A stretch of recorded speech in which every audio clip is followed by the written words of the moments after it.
Hey, what's going on, everybody? Ryan here, DFS 5-pack. Time to talk a little day baseball. We got ourselves a 5-game slate today. Bauman's got some real important family stuff to do this morning, so we're going to run through this one solo. He will be back for the afternoon slate, or the evening slate, I guess is a better way to look at it, and we'll talk about that one then. In the meantime, I hope you guys had a great night last night. Hope it works well for you, whether that's real life or just DFS in general. Hope you guys had a grand, wonderful evening. And hopefully your today is also fantastic. So click that thumbs up button. Let's dive into this bad boy and let's start talking about it. Before we get into the actual plays of the day, guys, we got 2 days left on the NFL package sale. The link to the website's below. This is the full NFL season. We're talking postseason, all 17 weeks of the regular season, only $99. Price goes up on the 20th. So it's a great opportunity to get the full NFL season for only $99. That will be all the videos, all the write-ups, everything that goes into it. As far as pitching on today's slate goes, so looking at the weather, it looks like Toronto, Washington is yellow, so I'm not going to really consider this one too big of a risk. Should be just fine. I would double-check later as we get closer to the slate, but it doesn't sound like it's going to be a major issue.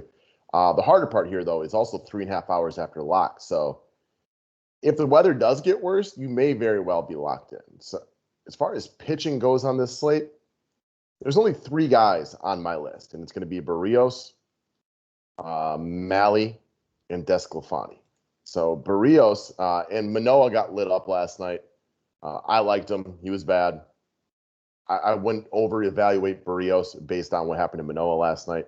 I like Jose Berríos here. He had a rough start last time out. He had been really good for the Blue Jays since coming over. Had a rough start the other day against the Angels. It happens.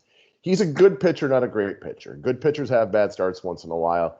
I like him in a bounce-back spot right here. For me, him and Mahle are neck and neck as far as being the top guy on the slate.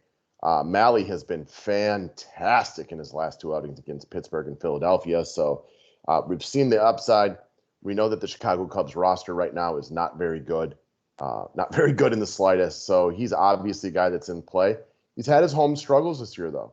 Small ballpark. He throws a decent number of fly balls, give up the home run ball. I'm assuming Tyler Mahle will be really popular today. So I do think that there is, maybe you don't load up on the Cubs, but maybe skipping Mahle might not be the worst play in the world. Interesting kind of GPP fade. And then the other guy is going to be Desclafani, who is also having a fantastic year, but has looked really, really human lately. Now, the starts against the Dodgers, no harm here, right? Like, he's had struggles with the Dodgers for most of the season. He's had to face them like 5 times. The Dodgers are amazing. We all know this one. At Arizona, okay, that's a little bit of a disappointment right there because Arizona is the worst team in baseball. And then, again, his start last time out against Colorado, solid, not bad. So, for the cap savings, I like Desclafani, but it's not significant. So, like, if you like Mahle and Berríos more, and I do think they are slightly higher upside plays, then maybe just pay the extra money. I mean, we're talking $1,100 difference from Desclafani to Berríos. I'd rather punt an offensive guy than if that was the guy I liked. Because all the other pitchers, not in play for me. Chichi Gonzalez, Thorpe, Arrieta. I guess Plesac we'll put into the honorable mention category. He's coming off a dominant start against Detroit, but outside of that, you guys know who Zach Plesac is. He would definitely be 4th for me. Probably just wouldn't make my rotation, so it's going to be those 3 guys. Now, as far as offense goes on the day, let's start with the chalk. And this chalk's going to all come from San Diego, Colorado. We got Chichi Gonzalez taking on Jake Arrieta. Jake Arrieta, well, let's face it. Those Cy Young days, they are long. This guy gives up a lot of hard contact. He's given up a ton of talk about how desperate San Diego is to sign him, but he has just been god-awful in recent memory. So I have no reason to believe that things are going to change today as he makes it to a new team who doesn't know him that well or anything like that. So this game is going to have all of the offense, in my opinion. Anywhere you go today that is not San Diego, Colorado, in my opinion, that's already going to be super, super contrarian. So there's credence for that one, specifically within the tournament realm. If you're playing cash games today, I think you grab every inch of San Diego, Colorado that you can. That probably starts with Connor Joe, likely back in the leadoff spot today. First base or outfield eligibility. He has been seeing the ball really, really well the last few days. A couple of walks again last night. The home run the day before. He's going to be supreme chalk again. Get him in your lineup, especially in cash game. Yeah, you got a bunch of guys. It's not old either, and that's actually just pick on these pitchers to give you that offensively. So if you go with the top two guys, you're sitting at about 4K per offensive. Well, if you're playing this matchup here, you're going to be able to get a good number of pieces, especially if you fade Tatis, which is probably you can get most of the guys in here. You take a look at the catchers, but you can easily get a backup today, so you can get a punt play there. You got Crone, who's been crushing it lately, and Eric Hosmer, or Connor Joe at first base. Ideally, I'd like to get to CJ Crone, who is on a power surge right now, several multiple hit games recently. This would be my ideal choice, but if you can't make it, you got Hosmer for $1,000 less. At second base, probably Adam Frazier would be my choice. Solid professional hitter, 4K, very, very affordable. Not that Brendan Rodgers isn't also a good play in his own right, but I'll probably try to save the money there if possible. Moving over to third base, I'd like to get Machado, but I may not just be able to afford him. He's kind of cooled off right now, so I'm fine skipping him. I'd rather get to Tatis. And Tatis now has outfield eligibility. So you got Cronenworth, Story, and Tatis right here. I guess ideally, I'm probably going to use Cronenworth here because he's now only shortstop eligible. He's swinging a good bat right now, and he's the most affordable of the group. So Cronenworth is probably my shortstop priority because I can always get Tatis in the outfield now.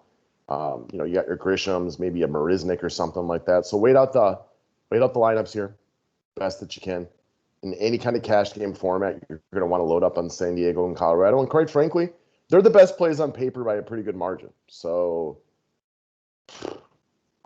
even in tournaments, I'm going to have some pieces of this game. All right, looking for a piece of cap space and a way to be contrarian. Matt brought this guy up yesterday. I used him last night, so I was watching him. Frank Schwindel. This guy is just hot right now. 6 straight games in the double digits, 2 more hits last night, only 2,300. With Malley being overwhelming chalk, he's not going to get a lot of love. This could be a great opportunity to skip the chalk San Diego, Colorado guys. I'd love to have CJ Cron in my lineup, but it may not happen. Get him in at first base at very low ownership would be my anticipation. And I think I had him last night like 7%. So he'll be a little higher today because the slate's shorter, but probably not overwhelming chalk, not with Malley being probably very, very popular. And that could be it. Like, you're not really probably looking to load up on the Cubs here. I'm certainly not, but I could one off him in a heartbeat. And then we don't know yet who's pitching for the Cubs today. At least it's not up in DK yet. I think you could look at Cincinnati. It's going to be tough to get to like the Senzels and the other expensive guys, Votto maybe perhaps, but I don't mind pieces of Cincinnati. It says Samson right here on Chicago, so it's probably going to be a little bit more of a bullpen game, I would anticipate. So I think Cincy's an interesting like GPP contrarian play to Colorado, San Diego. I'm not in love with them today, but they're a good offense, and they have some affordable pieces. So I think they're a contrarian stack you can take a look at. Next up, you got Cleveland against Minnesota. This one, we're setting up Plesac against Thorpe. Very disappointed in a couple of Minnesota guys last night, specifically Max Kepler. But you can go to second base and go right back to Jorge Polanco. Way too cheap. Swinging a good bat right now. Power and speed upside. He's just mispriced. We've talked about this for a few days in a row. He is way too good for that. Max Kepler came back to earth last night, so I'm not forcing him into a lineup, but clearly he's in play at this price as well. But I'd be fine. Very similar to Schwindel for the Cubs. I'm totally good just one-offing Jorge Polanco. Really. And then as far as the Cincinnati bats go, we don't have a real big book on Lewis Thorpe this year. He has not been around for a while. I don't know. He doesn't strike a lot of guys out, so I'm not interested in him. He wasn't atrocious at this level or anything like that. Like, I can get on board with Cleveland, but they're just awfully uninspiring. Definitely worth a look. Indeed, you want to get to hope, but it's not priorities for me. I'm not impressed by the Mets against San Francisco. Not my spot right here. I'm not going to use Tyler Meagle, but I'm not trying to pick on him today. And as Matt has mentioned with San Francisco repeatedly, they pinch hit a ton. So not where I'm trying to go. And then we got Toronto, Washington in the last game. I'm certainly not trying to pick on Barrios. Look, guys, we've had this conversation a million times this year. It doesn't change today. But they're all. What you might get right here is you might get Dickerson in the middle of the lineup again. I believe he batted in the 5-hole. He's only 3,100, so that can help you make a lineup. I used Teoscar last night. We talked about him for a while on the show yesterday. This guy's having an amazing year. He's absolutely on fire right now. Home runs in 3 straight games. I mean, we're talking double digits in 7 of 9. He is feeling it. He is having a great season, and he's really, really good. So if you want to get up here, that makes a lot of sense. It is tough to stack Toronto today because we don't have a great paydown option at pitcher, and they're super expensive. Between Simeon, Biggio, not even expensive by his standards. He's 6,100, so it is difficult to get here. If you're prioritizing big money players, though, think about it this way. Like, Vlad's going to be a fraction of the ownership of Fernando Tatis. Like, that kind of one-off right there, it's hard for me to do that because I have other first basemen I like. But Vlad's freaking amazing. Like, I think we all know that at this point. He's a really interesting contrarian play. It's just really difficult to make it a priority because you really do need him to go off today in order to make this make sense to you. So it's probably a cash game day for me just because I prefer the chalk. I don't have any contrarian builds I lead. San Diego and Colorado could certainly suck, of course, but I like them in this spot. So it does seem more of a cash game build in my opinion today. I don't have any great angles on GPPs. I like the pitchers that are more popular, and I like the offense that's more popular. But you could always be a little bit different. You know, something Bellman always answers or talks about is playing the bottom of the order. So, like, the bottom of the order of Colorado is just going to get a lot less love. Same goes to San Diego. So you got that in your back pocket if you're looking for something different. And even just one-offing like the Polancos and Schwindels could, you know, differentiate your lineup a little bit. So that's what I got for today, guys. I want to wish everybody the best of luck. Pick up that NFL package while you still got the opportunity, and we will talk to you for the night baseball later.